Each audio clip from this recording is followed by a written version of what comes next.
Derrière des expressions telles que frappe chirurgicale ou dommages collatéraux peuvent se cacher de graves violations du droit humanitaire.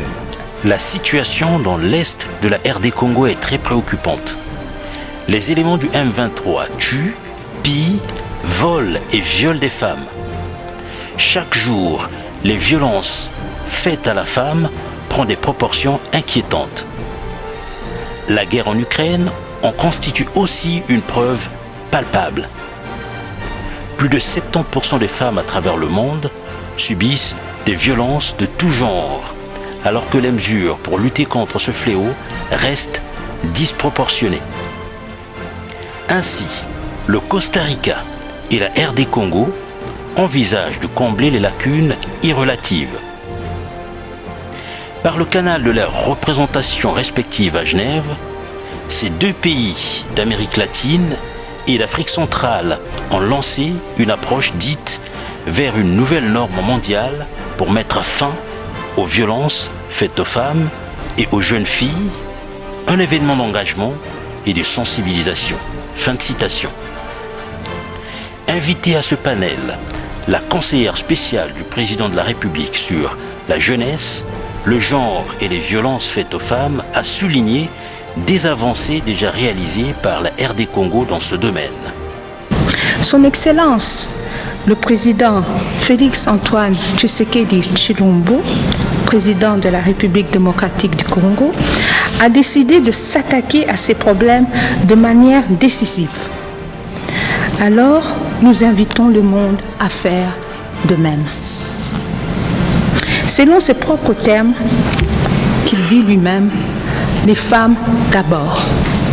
Point. Tout comme le changement climatique, les guerres et la Covid-19, les violences faites aux femmes et aux jeunes filles demandent une action collective. Mais pour Chantal Yelou Moulop, un traité mondial serait plus essentiel. C'est aussi l'avis du Costa Rica et de l'ensemble des contributeurs à cette approche. Pour nous, il est temps de traiter d'une autre pandémie, une pandémie négligée depuis des décennies, à savoir la pandémie des violences faites aux femmes et aux jeunes filles.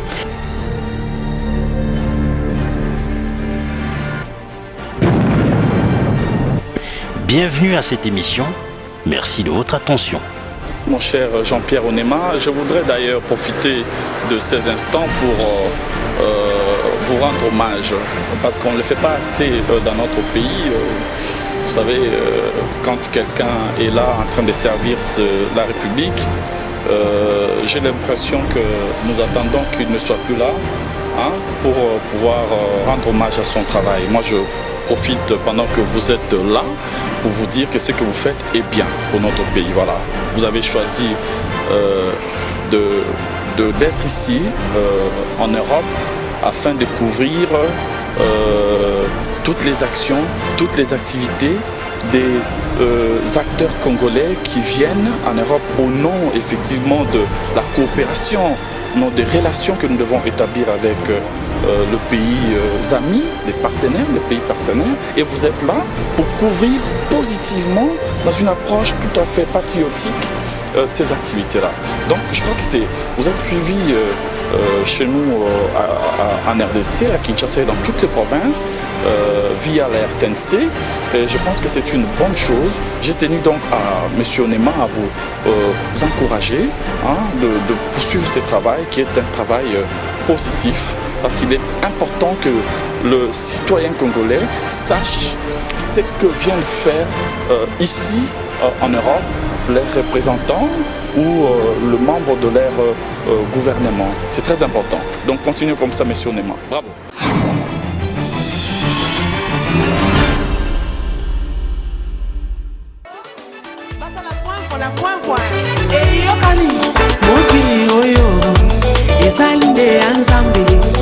asalaki yango na lisuni ya moto te atiaki nyonso bapata mpe minzoto asalaki moi mpe na sanza asali mabele zamba mpe na mai asali mpe moto po akozabikela nyonso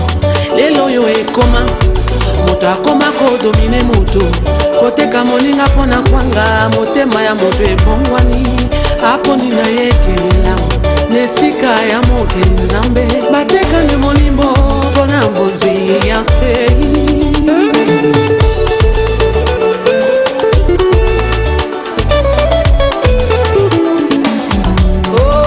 mbeze na bango ezali ya yudasi balula molili bango baboya polele bango batalaka bato na miso likolo batonda lolendo mami kokisa na nzambe bayina kinya balimbisaka te bana ya libebi suka na bango mabeni baluka kinga mabe nzambe asalinga bia balukela kinga liwa nzamba pesinga labi bakomplot na bango bamoni ndenge jouwe nzambe nanga asalike bazwa zero.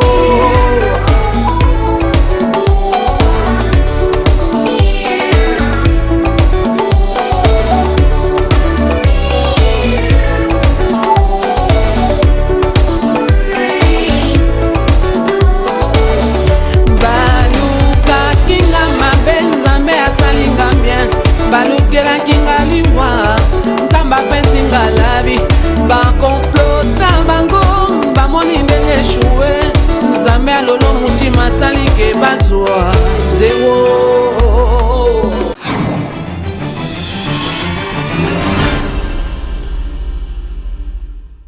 C'est un plaisir pour moi d'être également cofondatrice de Every Woman Treaty. Et c'est un honneur pour nous de voir tant de chefs de mission, d'experts du droit international, ici à ce panel de haut niveau pour ouvrir le dialogue entre les missions permanentes de Genève sur le cadre juridique actuel qui prévaut au niveau mondial pour traiter des violences à l'encontre des femmes et des filles, pour poser les jalons de solutions politiques collectives, y compris la possibilité d'un nouvel instrument contraignant. Excellence, les violences à l'encontre des femmes et des filles sont la violation des droits humains la plus courante sur la Terre. Ce type de violence crée une multitude de problèmes structurels qui affectent toute l'humanité dans son ensemble. Les violences à l'encontre des femmes et des filles a augmenté de manière exponentielle avec l'émergence de la Covid-19, avec les conflits émergents, le changement climatique, les cyberviolences. Or, ce soir, nous sommes ici pour entendre les approches innovantes dont nous avons besoin pour traiter de la crise qui s'exacerbe à l'encontre des femmes et des filles. J'invite maintenant son Excellence, l'ambassadrice Shara Duncan Villalobos du Costa Rica, à venir pour ses remarques d'ouverture. Excellence, il faut travailler, discuter des mesures que l'on doit prendre pour mettre un terme aux violences faites aux femmes et aux jeunes filles. 75% d'entre elles ne sont protégées par aucun des traités régionaux relatifs aux femmes existants.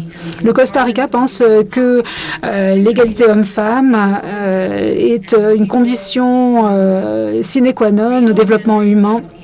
Et la vraie égalité ne peut avoir lieu dans un contexte de violence. La reconnaissance dans les faits des droits humains des femmes et leur mise en œuvre par le biais de législation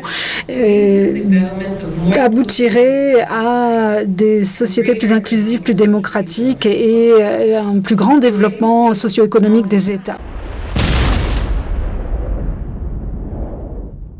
Et maintenant, nous allons nous tourner vers son Excellence, Madame Chantal Yellow-Moulop, conseillère spéciale auprès du Président concernant les questions de jeunesse, de genre et de violence à l'encontre des femmes de la République démocratique du Congo.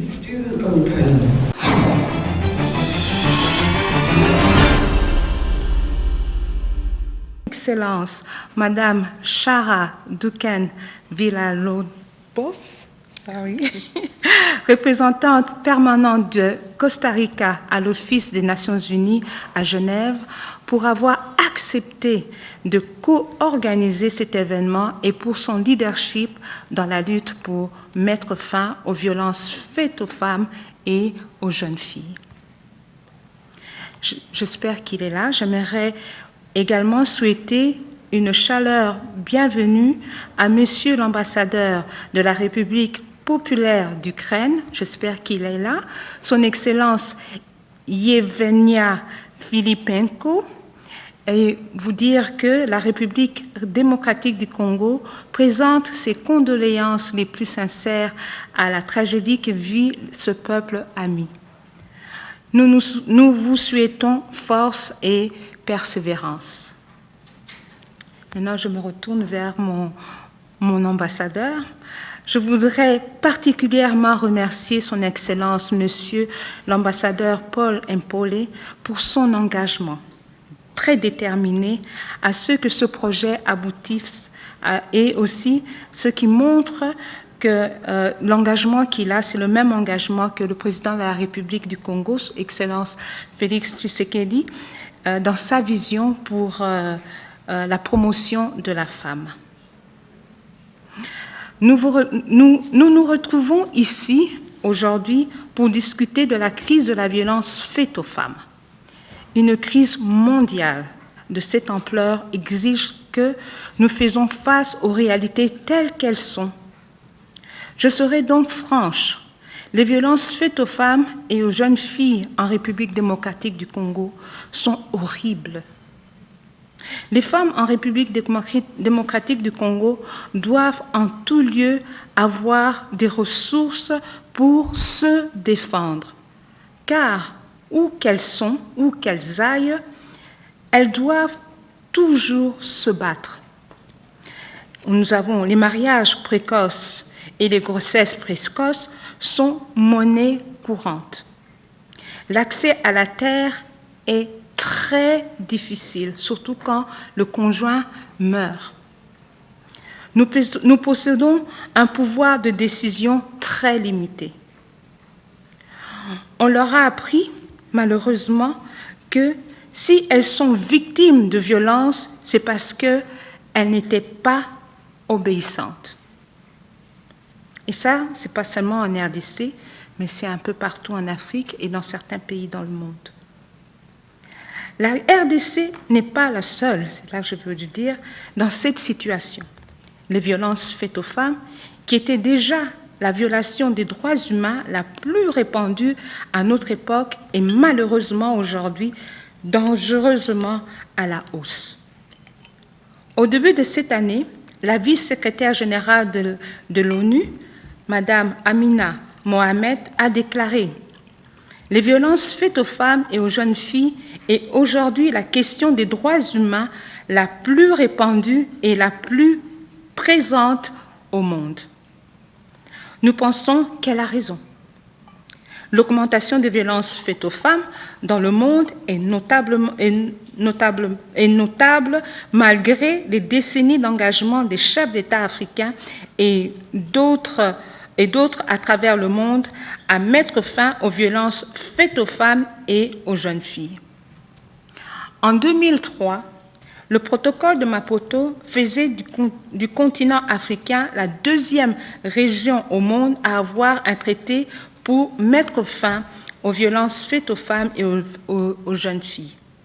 En 2013, l'agenda 2063 de l'Union africaine avait identifié la fin des violences faites aux femmes et aux jeunes filles comme une priorité absolue pour l'Afrique.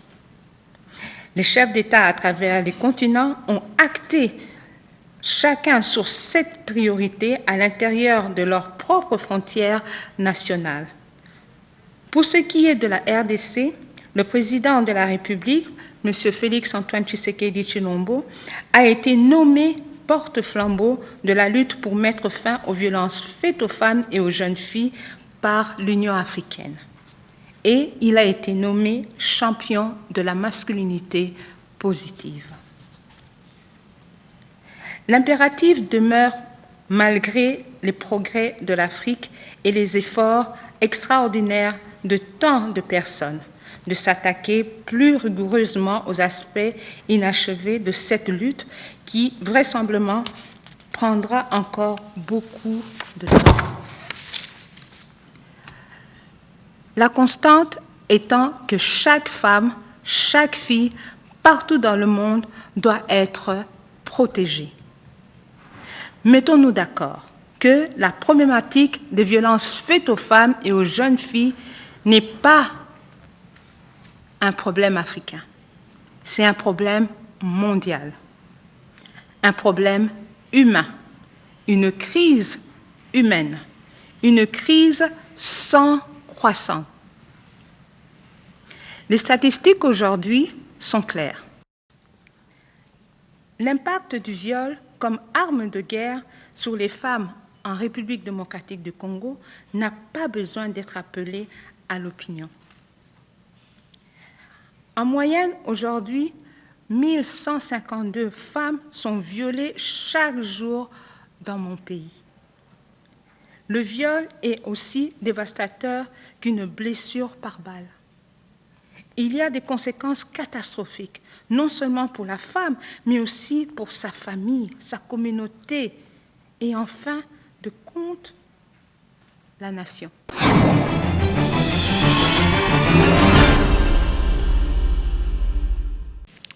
Excellences, Mesdames et Messieurs les ambassadeurs, chers collègues, c'est avec un grand honneur et un réel plaisir que j'ai, au nom de mon pays, la République démocratique du Congo, co-animé cet événement d'engagement et de sensibilisation sur un sujet de très grande importance. Avec ma collègue l'ambassadeur Chara Duncan Villalobos, j'espère que j'ai également bien prononcé le nom, du Costa Rica, nous sommes très impressionnés par les informations partagées avec tant de passion, comme l'a dit Dr Renaud, par nos éminents panélistes que nous remercions sincèrement pour la profondeur de leur présentation. Nous remercions également chacun de vous, Excellences, Mesdames et Messieurs les ambassadeurs distingués et invités, et avec vous tous les représentants d'entités ici présents pour avoir accepté d'accorder un peu de votre temps, déjà très sollicité, et de vous joindre au dialogue de cette soirée. Sans votre intérêt, l'avenir pour mettre fin aux violences faites aux femmes et aux jeunes filles serait incertain. Cette rencontre représente un tournant dans le dialogue sur la nécessité d'un nouvel instrument pour faire face à cette violence. Elle nous donne un espace pour échanger des idées et des stratégies éprouvées entre hauts fonctionnaires. Le Costa Rica et mon propre pays, la RDC, souhaitent que cet événement marque le début d'un dialogue entre États sur la nécessité d'un nouveau cadre normatif et ouvre la voie à la mise en place d'un tel instrument.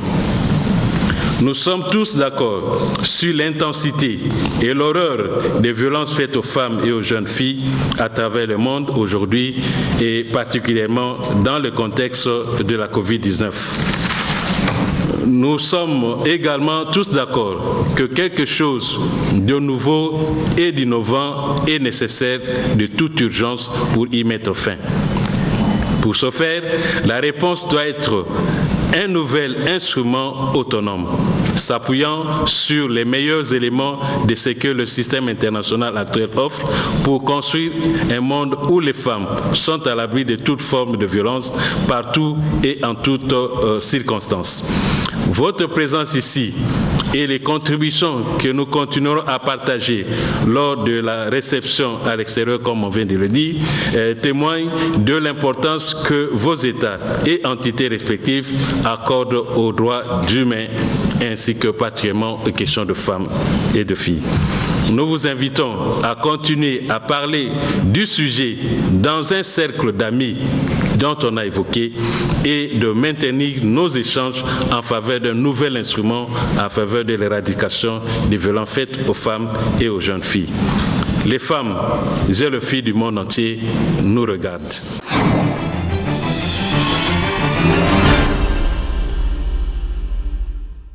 Vous savez que le président de la République, son Excellence Félix-Antoine Tshisekedi Tshilombo, président de la RDC, notre chef de l'État, il a été nommé champion de la masculinité positive pour l'Afrique, c'est-à-dire pour en finir avec tout ce qui est violence faite à la femme en Afrique. Mais le président de la République a une vision encore plus large de tout ce qui est l'élimination de la violence faite à la femme, toute forme de violence faite à la femme. Il a nommé la conseillère spéciale pour s'occuper de tout ce qui est violence faite à la femme en général, pas seulement la violence sexuelle, mais la violence faite à la femme en général aussi, pour voir ce qui se passe avec la jeunesse congolaise. Alors maintenant, on est venu parler sur le traité mondial. Le président de la République s'est engagé en se disant que la violence faite à la femme, c'est vrai que nous devons le finir en RDC, c'est vrai que nous devons en finir en Afrique, mais il faut aussi en finir à travers le monde. Et alors c'est là qu'il est important que lui, en tant que chef de l'État, en tant que champion de la masculinité positive, qu'il s'engage à ce que dans le monde, qu'on en finisse avec cette violence. C'est pour ça qu'on est venu ici, pour pouvoir parler avec les différents ambassadeurs. Je remercie l'engagement de notre ambassadeur ici en Suisse, Monsieur Paulet, qui directement il a été emballé, et parce que lui aussi il comprend très bien la vision du président de la République, qui est l'épanouissement de la femme congolaise. Il s'engage à pouvoir réunir les différents diplomates ici à Genève pour pouvoir voir comment est-ce qu'on peut mettre en place ce traité mondial. On reconnaît qu'il y a eu beaucoup de déclarations, beaucoup de programmes, beaucoup d'instruments. Par exemple, Maputo, pour nous les Africains, qui est un instrument juridique pour la femme, une des plus fortes. Je pense que c'est la deuxième au monde qui a été mise en place. On reconnaît toutes les lois qui ont été mises en place pour l'agenda 2063 pour l'Afrique. On reconnaît ce qui a été mis en place pour le développement durable pour les Nations Unies pour le 2030. On reconnaît tout ça, mais on n'a plus beaucoup de temps pour pouvoir mettre en place ce traité qui va rassembler toutes ces lois, toutes ces déclarations, parce que chaque pays a sa propre culture, chaque pays a sa façon de voir qu'est-ce qui se passe entre les femmes et les jeunes filles et comment résoudre les problèmes qui existent. On a des problèmes climatiques. Les problèmes climatiques touchent extrêmement la femme dans les changements climatiques. On a des problèmes de cybertechnologie, Internet et tout ça. On a vu beaucoup de menaces de violence faites à la femme dans ce genre de technologie. On a des problèmes dans l'économie. On a eu la Covid-19 qui a empêché, qui a aussi augmenté le taux de violence dans les ménages, dans les familles et dans les écoles. On a des problèmes avec les enfants, les jeunes, nos enfants qui vont dans les écoles ou qui vivent des menaces d'harcèlement sexuel par les professeurs. Mais tout ça va être englobé dans ce traité global. On a des problèmes d'incision en Afrique, des mariages précoces, de grossesses précoces, des terres qui sont prises quand un mari meurt et on arrache les terres aux femmes, on arrache les maisons aux femmes, on arrache les biens aux femmes. Ça, c'est en Afrique. Mais dans d'autres mondes, il y a aussi d'autres problèmes. C'est pour ça que c'est important de pouvoir mettre ce traité mondial pour en finir avec la violence faite à la femme, sous le leadership de la RDC, sous le leadership de notre président de la République, son Excellence Félix-Antoine Tshisekedi Tshilombo.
Notre émission est en présent terminée. Merci de l'avoir suivi. Rendez-vous dimanche prochain pour un autre numéro.